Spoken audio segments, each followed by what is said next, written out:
Ja të kemi sërish së bashku dhe kam kënaqësinë që studion të ndaj së bashku me doktor Artan Dikën, me të cilin do flasim për rekonstruimin e gjirit pas mastektomis.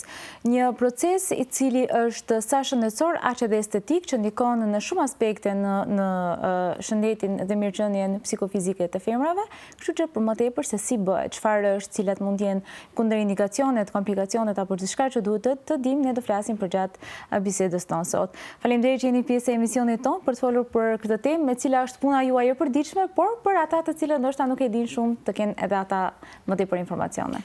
Faleminderit për ftesën, kënaqësia ime është që të vi sa që më thoni për çështje profesionale mjekësore. Faleminderit shumë. Do doja që ta filloj nga një pyetje shumë bazike, shumë e thjeshtë. Ndonse nuk e bëni ju, e bëjnë kirurgët torakal, çfarë është mastektomia fillimisht? Po, në vendin tonë e bëjnë kirurgët torakal përgjithsisht, nga njerë është çështje tradite, në Hamburg, në Gjermani ku kam qenë, e bënin ginekologët, në vendet tjera ka raste kur e bëjnë edhe profesionistë të tjerë, specialiteteve tjera, për në përgjithsi është pjesë që i takon kirurgjisë torakale. Mastektomia është thjesht si term, sepse janë dy terma latin, ndoshta janë edhe të greqisë shtesë vjetësh, tërsi nuk do t'y në të çështje profesionale, sepse shumica e termave burojnë nga latinishtja. Mast nënkuptohet gjiri, ndërsa ektomi nënkuptohet heqje. Çdo gjë që mbaron me ektomi nënkupton heqjen. Do në gastrektomia është heqja e lukthit, mastektomia është heqja e gjirit. Mastektomia është teknikisht jo operacion shumë i vështirë, sepse dhe gjiri në vetvete është një organ gjendror dhe adipoz, themi neve dhjam.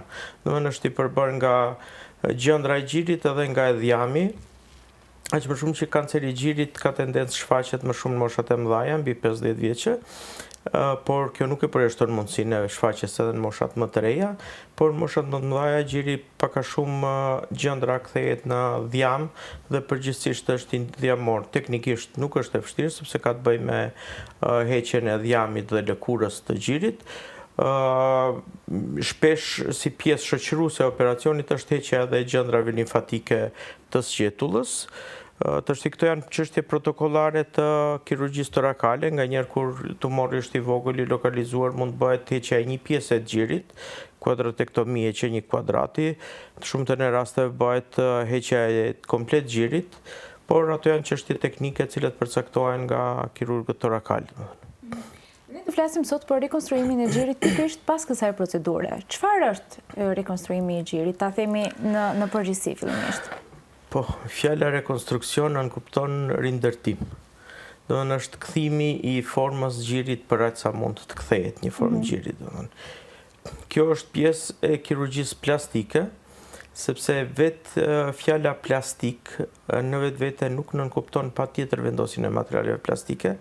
Unë e shpërsëris shpesh këtë sepse dëgjoj terma ose shprehje që janë jo normale dhe janë absurde që përdorin njerëzit, për shembull është plot silikon ajo, do të thotë se ka vendu materiale silikone në lëkurën. Nuk është saktë nëse e themi kështu? Absolutisht nuk është e saktë.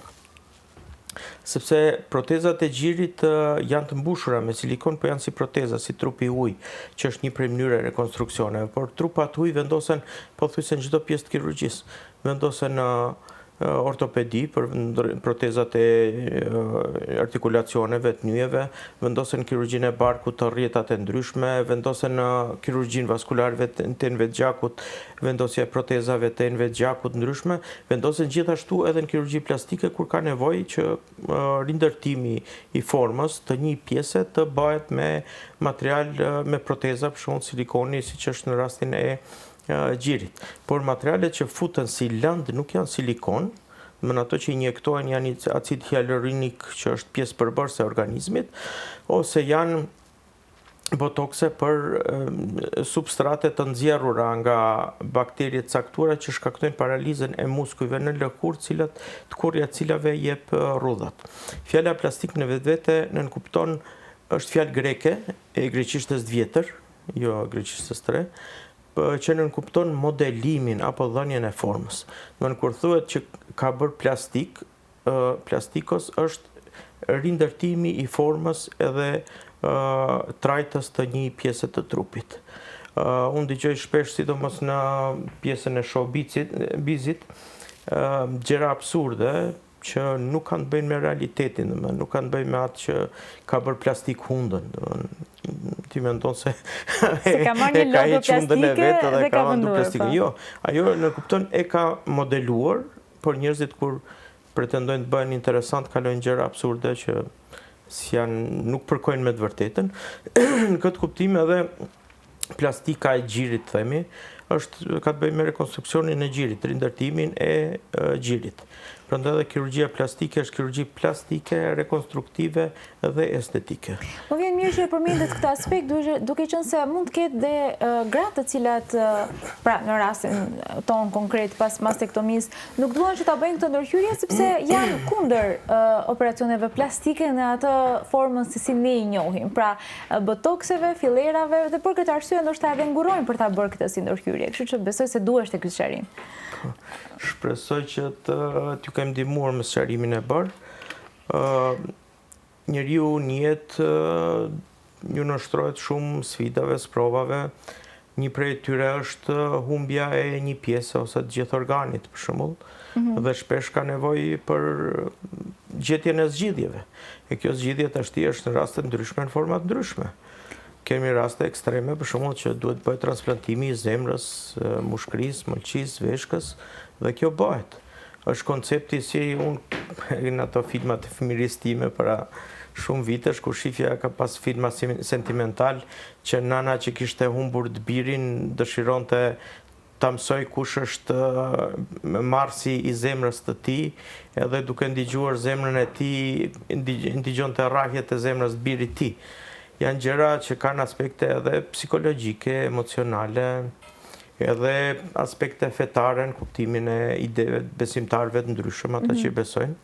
Por janë gjëra që duhet të gjetur zgjidhje. Problemi i gjirit, i rekonstruksionit i gjirit, ka qenë problemi i vjetër prej kohësh. Kur merresh me këtë punë, e kupton se sa femra realisht kanë komplekse tilla, jo vetëm në rastin e mastektomisë, po edhe në rastet mos zhvillimit të gjirit. Ka mjaft raste që gjiri është shumë i vogël ose i pa zhvilluar, edhe ato kërkojnë zgjidhje. Gjatë historisë njerëzore njihen raste ekstreme të tentativave të arritjes gjirit edhe me parafin ose substanca absurde që kanë përfunduar me abscese dhe komplikime shumë të rënda. Sot protezat, që është një prej mënyrave të rekonstruksionit të gjirit, protezat e silikonit dërvon mendoj që ende janë përdorim, ka proteza edhe të mbushura me lëng fiziologjik edhe me lëng silikoni. Bile është interesant, der para 20 vjetëve Amerika ka pas një lloj moratoriumi për mos përdorimin e protezave të silikonit, dhe përdoreshin vetëm ato me lëng fiziologjik. Lëngu fiziologjik është lëngu infuzioneve që merret. Franca ka pas një kohë, një politik tillë që i ndalonte për përdorim të brendshëm, por i lejonte për prodhime dhe përdorim të jashtëm, derisa u hoq çdo dyshim, sepse Agjencia Amerikane Drug and Food Administration që njihet, kishte arrit një konkluzion që nuk mund të vërtetohet, po duhet kohë që të përjashtohet mundësia e një pasojë të përdorimit të tyre. Tash me dekada ato janë të lejuara kudo. Dhe një problem, një zgjidhje shumë e shpejt, praktike dhe adekuate për problemin e rindërtimit gjirit ose rekonstruksionit gjirit. Përmendat se kjo protezë, të cilën e quajtët ju, është një nga metodat se si bëhet rekonstruimi i gjirit. Cilat janë metodat e tjera? Po. Përdoren emra të ndryshme, protezë, implant, silikone, gjërat të ndryshme. Me atë bumin e nevojës të rekonstruksionit gjirit kanë filluar edhe tentativat ndryshme ose tentime ndryshme për rekonstruksionin e gjirit me mënyra të ndryshme. Ka pas të kaluar në mjaft tentime me rekonstruksion e përdorimin e muskujve të ndryshëm. Për shumë ngritja e muskulit të barkut, një muskulit barkut, që quhet muskulit drejt i barkut rectus abdominis, edhe kalimi i tij, kthimi i tij në gjoks për t'i dhënë formë gjoksit. Pastaj është përdorur muskuli i shpinës, latissimus dorsi, që ende përdoret në një pjesë caktuar me indikacione të caktuara, por për shkak të komplikimeve të tyre, rezultateve jo gjithmonë të kënaqshme edhe agresivitetit të të tentativave të këtyre operacioneve, këto kanë ardhur gjithnjë duke u paksuar. Sot kryesisht rekonstruksioni i gjirit, sidomos mastektomisë, bëhet në dy mënyra. Njëra është përdorimi i protezave, implanteve, cilat në shumicën e rasteve janë prej silikoni, edhe e dyta është ajo që quhet DIEP flap. DIEP flapi kupton marrjen e dhjamit të pjesës të poshtme të barkut, dhjamit dhe të lëkurës bashk, si tërsi. Në shumëtën e rasteve femrat që ka nevojë për rekonstruksion gjirit në mastektomisë janë femrat moshave madhore, edhe kanë edhe bark të tepërt nga 7 zanit, edhe shpesh edhe përmasat e gjirit korrespondojnë me përmasat e lëkurës së dhjamit të barkut, dhe këtu merret një pjesë e konsiderueshme e lëkurës dhe barkut bashkë me arterien dhe venën përkatëse.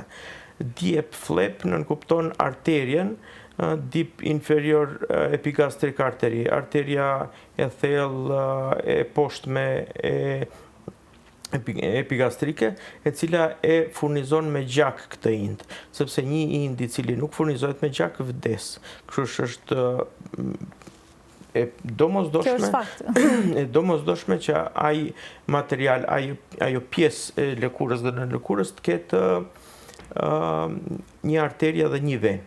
Dhe këto pastaj anastomozohen me arterien edhe venën, në arterien mamare në të gjoksit, edhe kjo pjesë e indit mbijeton, domethënë. Unë kam pas fatin të jem edhe në Los Angeles në UCLA, që është një prej 5 spitaleve më të mira të Amerikës që është, edhe pjesa më e madhe e operacioneve ishin këto dyja, domethënë, ose kishte DIEP flap, ose kishte rekonstruksion me proteza. Njëta gjë ndodh edhe në Sloveni apo në shumë qendra tjera, ku spitalet terciale në qendra klinike universitare merren me operacione të mëdha terciale dhe nuk kryen punë sekondare që ju takojnë spitaleve të qytetit. Tek ne fatkeqësisht nuk kemi atë mundësi, teorikisht DIEP flapa janë bërë disa, nuk është aq masive përdorimi i tyre këtu, për shkak të komplikimeve, për shkak të vështirësive, po edhe për shkak të kohëzgjatjes edhe aspektit fizik, domethënë të sallave, të cilat duhet shërbehen për një numër shumë të madh pacientëve për ndërhyrje tjera që realisht ju takojnë spitaleve sekondare, por që nuk bëhen ato. Do thotë dy janë mënyrat kryesore ta përmbledhim, është DIEP flapi edhe vendosja e protezave silikonit. Tash mund përdoren edhe dhjami për rritjen e përmasave tjera, por vetëm dhjami është i pamjaftueshëm për të arritur formën e përshtatshme të ngjashme me xhirin tjetër, sepse sasia e dhjamit duhet të jetë shumë e madhe, sepse një pjesë e madhe e dhjamit përthithet. Literaturë thuhet 30-40%, realisht unë të thoja mund të shkojë diku edhe 50-70% ose 80% humbja e dhjamit, ai varet shumë faktor, dhe dhjami më shumë përdoret për konturimin, domethënë për rregullimin e disa aspekteve të vogla të simetrisë, por rrallë është i mjaftueshëm për të arritur të mbush një volum të mjaftueshëm për t'i dhënë një pamje normale gjirit.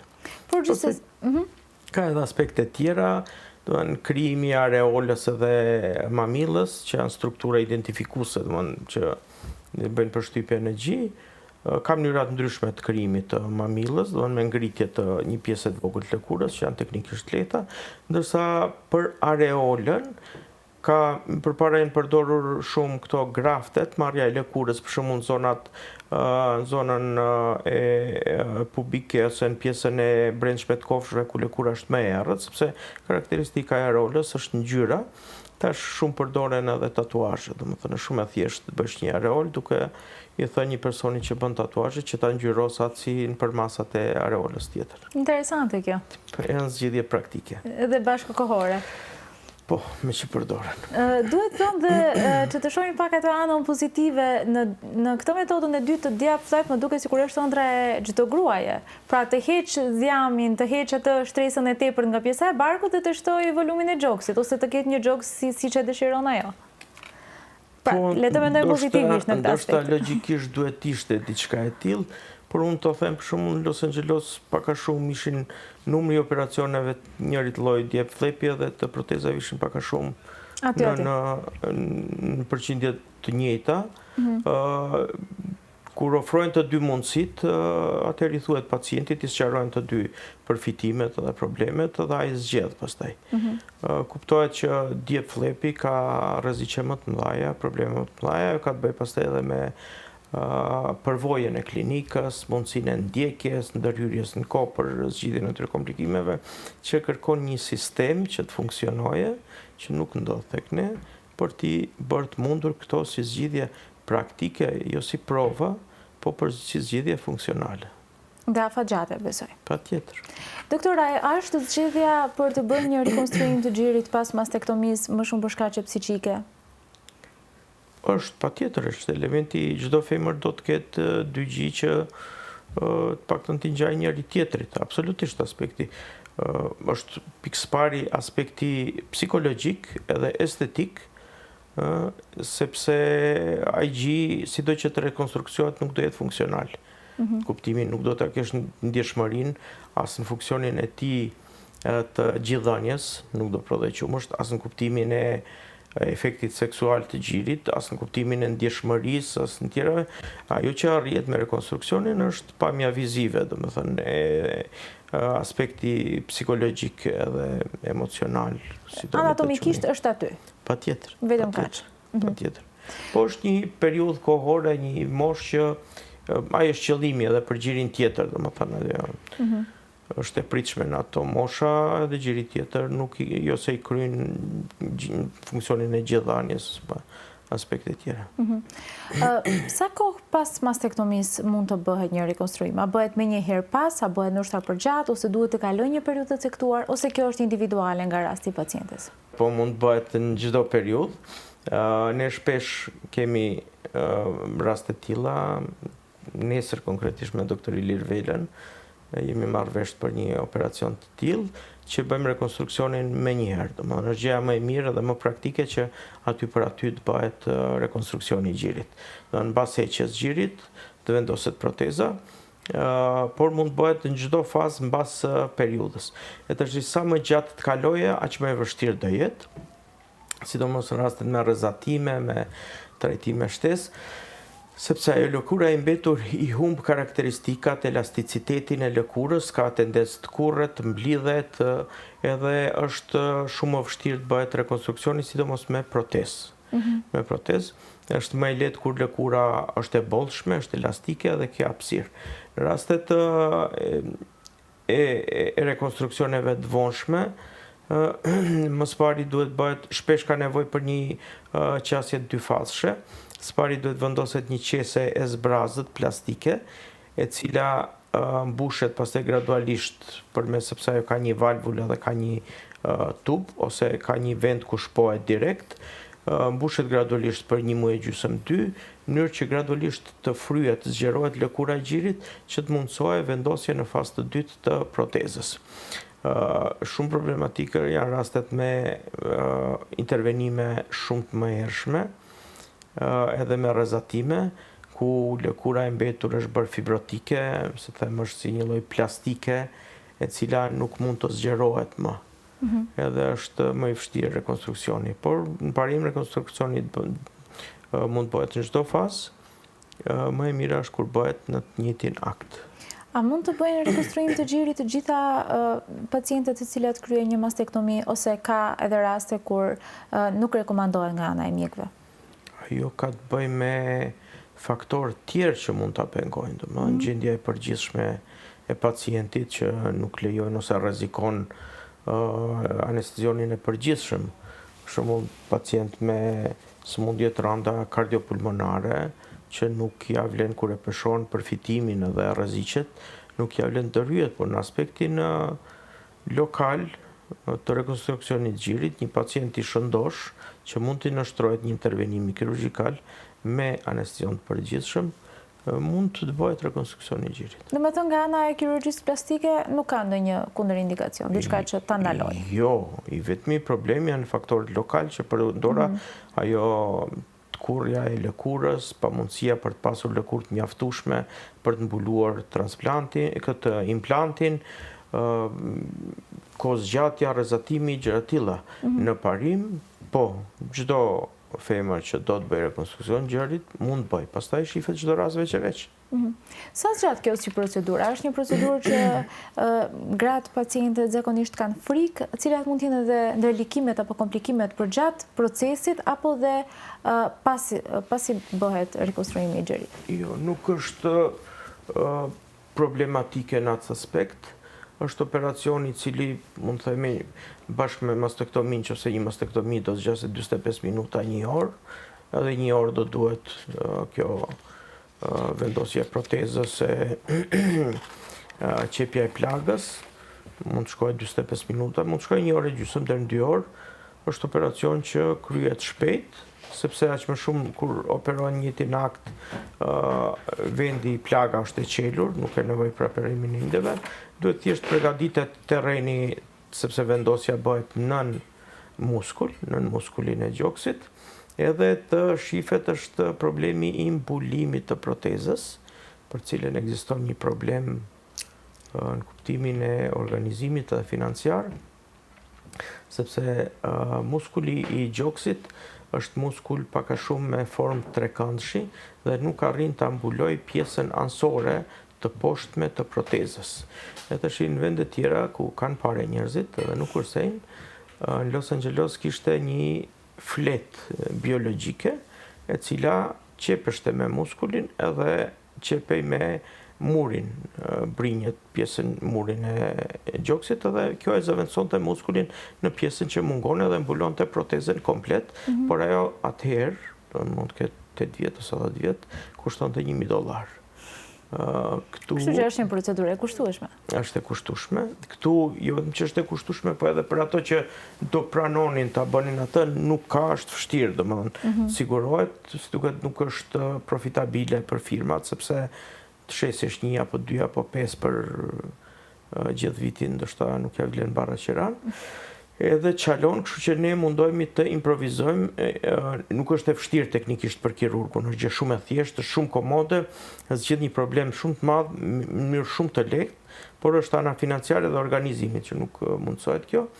Edhe ne tentojmë të ambulojmë duke i përdorur muskulin edhe indet lokale, dhjamin, lëkurën, përgjithsisht të arrijmë rezultate të mira në kuptimin, sepse pacienti tek ne në përgjithësi, pa përjashtuar rastet të caktuara, merr shërbim më të mirë se që ofron sistemi mundësi. Edhe kjo falë mjekëve të palosshëm, të cilët janë gjithmonë në dispozicionin tonë. Do thosha gjithë ekipit, sepse aty në edhe instrumentare, i gjithë stafit mjekësor, më falni. Sepse janë shumë të rëndësishme motrat, unë kam punuar edhe në institucione private dhe që ato kërkojnë, për shembull, që nuk kanë përvojë, kërkojnë ti gjesh instrumente, ta menaxhosh, ta bësh.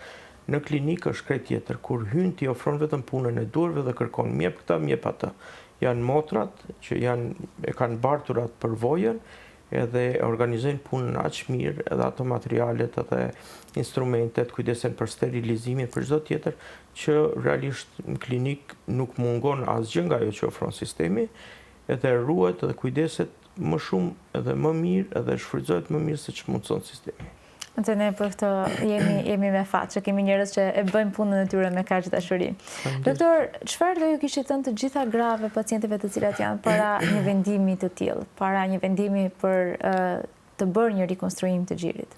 Po gjithnjë më shumë gra vendosin vetë ta bëjnë këtë dhe kërkojnë këtë, edhe është mirë kur që këtu kanë të bëjnë edhe mjekët. Mu më habisin raste që kanë qenë më të shpeshta në të kaluarën, nga kolegë caktuar të specialiteteve tjera, që çojnë mesazhe tilla tek gratë që ti shif shpëto kokën, ça duhet ajo, mos e ça kokën për atë punë. Domethënë nuk është serioze dhe nuk është adekuate, por është jo profesionale. Domethënë një sistemi mirëfillt e përgatit pacientin që para se të vijë në atë stat.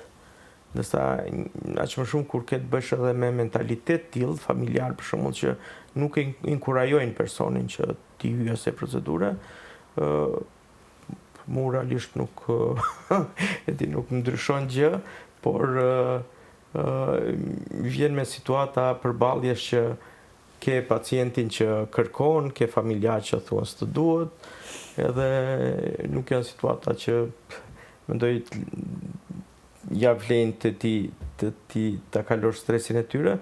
Fatmirësisht kjo me kalimin e kohës ka ardhur duke u përmirësuar. Gratë vete kërkojnë këtë. Kemi bashkëpunim të mirë me kirurgët torakal, edhe ato ja u propozojnë këtë mundësi. Gratë gjithnjë më shumë janë të informuara për të mirat të beneficionet, edhe këto raste kanë ardhur duke u shtuar falë edhe asaj se proteza edhe operacioni janë mbuluara nga fondi. Gratë që preken mbas mastektomisë që duhen të bëjnë rekonstruksion, pagojnë vetëm një participim që nuk është një shumë e madhe konkretisht. Nuk e di sa është, po e di që nuk është shumë e madhe. Edhe kjo është një lehtësim për vendosjen e protezës ose kryen e rekonstruksionit. Pastaj probleme tjera se shpesh proteza nuk mund ta imitojë gjithmonë gjirin normal, mund të ketë nevojë për operacione intervenime tjera në gjirin tjetër për të arritur simetrinë, ato janë intervenime që janë estetike dhe pagohen privatisht. Doktor, ne kemi në përgjatë emisionit tonë dhe një rubrikë të cilën ne quajmë Pyet mjekun, ku të gjithë shikuesit tanë pyesin për tema të caktuara në rrjetet tona sociale, dhe disa nga pyetjet të cilat kanë ardhur sot në redaksin tonë janë të cilat nuk i diskutuan përgjatë bisedës. Ambetet, edhe pse i përmendëm shumicën, një pyetje ka ardhur dhe thotë: ambetet ndjeshmëria në gjoks pas ndërhyrjes?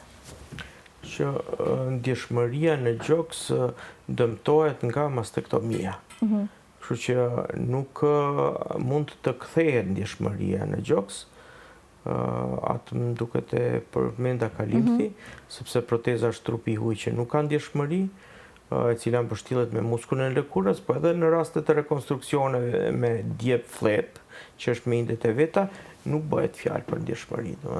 Ndjeshmëria është diçka që nuk mund të arrihet me operacion, sepse hiqet pothuajse gjithë masa në lëkurore e gjirit, edhe me këta edhe nervat, edhe inervimi edhe çdo gjë tjetër. Blen të shumtën e rasteve, kirurgët torakal për shkak të indikacioneve dhe nevojës për ta heqë, e heqin edhe areolën me mamillën. Hiqet gjithë ajo pjesë që është që e karakterizon vetë gjirin. Një pyetje tjetër thotë: sa kohë zgjat rikuperimi pas operacionit të rekonstruksionit? Po, kjo ka të bëjë me atë se a do të ketë intervenime apo jo. Mendoj ja do ketë komplikime, ndërlikime, për të thënë fjalë shqip, apo jo.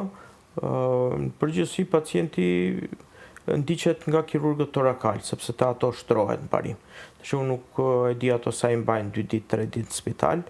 Pacientin qofse nuk ka probleme, sepse mund të shfaqen komplikime, të cilat kanë bëjnë me anestezionin ose kanë bëjnë me intervenimin. Intervenimi është për shembull hematomat, grumbullimi i gjakut, grumbullimi i langut, nekrozat e pjeshme, humbja e një pjese të lëkurës, hapja e plagës. Rastet kur nuk ndodhin ndërlikime, unë besoj që një pacient i tillë brenda 2 javësh mund të kthehet në përditshmëri, me ato kufizimet e veta dhe ato këshillat e nevojshme që duhet kujdeset. Gjithsesi nuk është një periudhë shumë e gjatë, duhet thënë. A mundet një gjoks i rindërtuar të duket njësoj me tjetrin? Mundet, krejt varet nga karakteristikat e gjirit që mbetet, sepse gjiri me kalimin e kohës në këto moshat mëdha pson lëvarje, humbje të masës gjendrore, edhe ato janë më vështirë për pas pamje të njëjtë me vendosjen e protezës. Në një gjë i vogël, i pa lëvarur, është shumë më lehtë që të ketë një simetri më të madhe dhe ngjashmëri më të madhe me gjirin tjetër. Por proteza nuk mund ta imitojë gjirin normal. Do të thënë, në shumtën e rasteve ka dallime esenciale kështu, po ekzistojnë të dy gjitë si organe dhe si masë. A ndihmon kjo ndërhyrje në përmirësimin e vetvlerësimit pas traumës së kancerit? Unë besoj që po. Dhe shpresojmë, se fundja ky është dhe qëllimi, siç e thamë që në fillim. Logjikisht, po që se nuk do ndihmonte, nuk do kërkoj. Po. Sepse një nga qëllimet kryesore pse kërkohet edhe bëhet është e tillë. Sepse një femër pa gjoks ka një kompleks të madh mungesës një organi i cili e identifikon atë si personi asaj gjinie, do të thënë. Edhe patjetër që rikthimi i formës, rindërtimi i formës është një faktor shumë i rëndësishëm për një femër që të ketë vetbesim edhe të jetë më i sigurt edhe në kuptimin e besimit të kalimit të atij problemi shëndetësor që ka pasur me shfaqjen e kancerigjirit. Pra të ndjehet sikur ka mbaruar tani çdo gjë. Po. A është e mundur të bëhet rikonstruksioni edhe pas shumë vitesh nga mastektomia? Edhe këta e folëm ashtu. Po, mund kam pas rast edhe në pas 12 vjetëve, por rezultatet janë më të kufizuara, më të dobta. Mundësia, pikësparin e na duhet lëkur për ta mbuluar protezën, sa më herët është më mirë.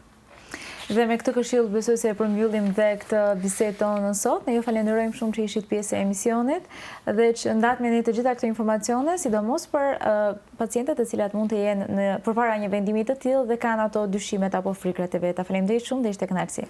Faleminderit për ftesën, ishte kënaqësi të jem sërish në studion tuaj. Faleminderit. Dhe me kaq të dashur miq, përmbyllim dhe këtë emision për këtë fundjavë. Bashkë do shihemi sërish fundjavën tjetër dhe deri atëherë, si gjithmonë, kujdesuni për shëndetin tuaj.